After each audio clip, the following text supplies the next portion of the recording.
Get the details? Nope. Can I make them up? You can tell them what Kevin said he was going to say. Well, Do you want you to share start on how you started, because you did this a lot longer than I know about it. When you So we were in New York, and before that. well, before that. Going to your dad's. Yeah, going to my dad. Going to your mom's. Asking your mom to go with you. I don't know. We went with, we were out to dinner at, let's start it, it was homecoming in 2000. Right, here's how we have to start it. Maybe sick of hearing this, but Kevin came home and my friend paints houses. He's a social worker at my school. So he was lying on my bedroom floor, which sounds a lot worse than it really is. And Kevin comes in, and he knew Kevin. And Kevin goes, I do have a lot of kids. Kevin comes in and he goes, Mom, I'm going to homecoming? Homecoming with Whitney, a varsity cheerleader. That's all I knew. Last name was varsity cheerleader. And captain varsity cheerleader. And John's on the floor painting and goes, yeah. And I'm going, really, a cheerleader? But look, you're not a cheerleader type. Well, at that dance is when he first asked me to go out with him. He had told all my friends during the third slow song he was going to ask me out. And I got nervous, and I danced with one of my guy friends during the third slow song. So it was the fourth, but it turned out. So when I first asked her mom, we're coming back from dinner like 2.5 weeks ago or so, and I called him up and I just said, I have to drop something off at your house, I need to hide something, try not to give me surprises or anything. And I came over and I just kind of tried to lay low, I guess. I was talking about Lane and her school and everything, and then after a few minutes, they, why are you here? What do you have to say? So I said, we're going to New York, and Whitney loves New York, and I couldn't think of a better place to ask her to marry me. And they said yes. And that's when I found out that Dave and Sylvia were going on vacation on the 20th, which kind of put a little wrench in the plan. So I raced up there on Friday to talk to Dave, and I was waiting outside his office, and then his car miraculously disappeared somehow, and I didn't see it disappear, so I gave him a call, and I swung up there. Literally 30 seconds after I called him, Whitney called me, so I was worried that you told Whitney. But just came in, and I sat down, kind of said the same thing. Offered me a drink, but you had a meeting to get to, so that was that. And then my mom obviously knew it all along. Yeah.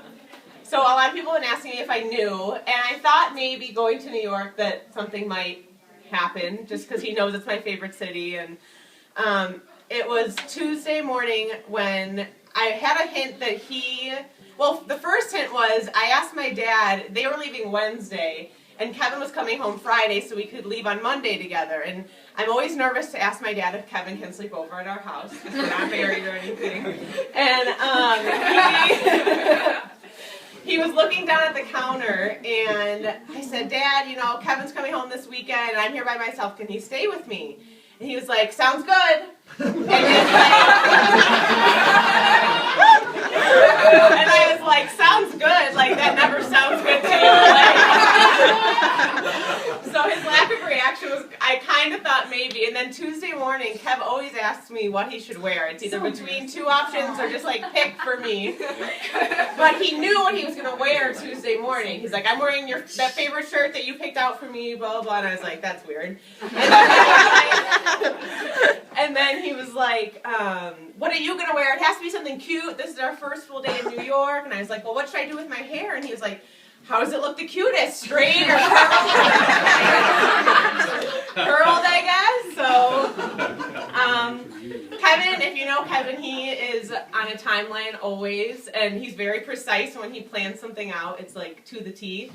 And the day was totally relaxed. We went to the zoo, and we walked around, and then we went to lunch at the Boathouse in Central Park. And we had lunch.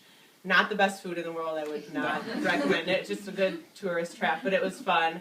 And then they have paddle boats right outside, so we went paddle boating, and that was really cute and romantic. And after the paddle boats, we were just kind of like walking around. Then we were hungry, so we stopped and got like a bagel and stuff. And there was a point in the day, I was nervous all morning because I thought something might happen, but there was a point in the day where I remember I was like just looking at him and I felt like a sigh of relief. I was like, it's not going to happen today. Like, I can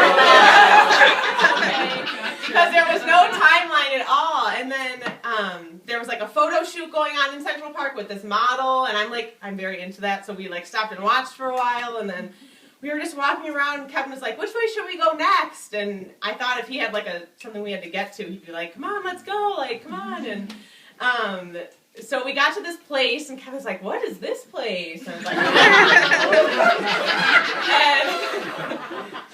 and it's this place called Belvedere Castle, and it's like where they get all the weather information for New York. It's the highest point in Central Park, and there's 3 different landings, and we were going up to each one, and there's like a pond outside with a bunch of turtles, so we were looking at the turtles, and it was like just a really cool view. Whitney's favorite animal is the turtle. So. That wasn't planned. It worked out. You brought those two. Yeah, right. So we've talked about getting engaged for a while, and kind of how we'd want it to happen, and we always say how we don't want it to be in front of a big crowd of people or anything, and it wants to be kind of low-key, and we got up to the very top, and it was packed with people. It was like, so like we couldn't even get like a spot on the ledge to like look over. So jokingly, I said to him, well, don't propose to me here.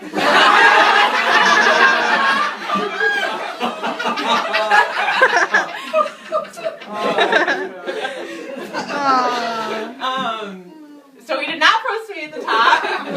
So we walked back down. There was like this little landing that was kind of out by itself. And when we got there, there was like this group of teenagers there and this couple with their dog. So Kevin kind of waited for them to clear out. And we walked over by the edge, and you have to say the rest. That's private. I said some nice things. It started with, we've been together for 8.5 years, and then she started crying. And I started crying too. So. I kept saying, this isn't happening, over and over again, and Kevin, afterward, he told me, like, you didn't want this to happen? Like, but all I remember is, like, the first thing he said, and then after that, it was kind of like, I mean, I couldn't believe it. I'm so happy. I'm so thankful that all you guys are here. I mean, it really means a lot. I get to marry my best friend, and I'm excited.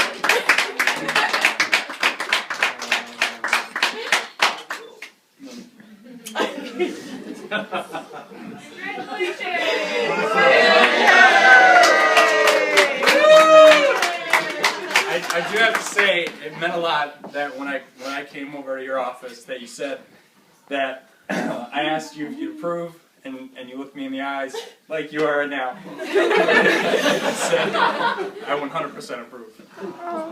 I'll always be your little girl. Yeah, she will.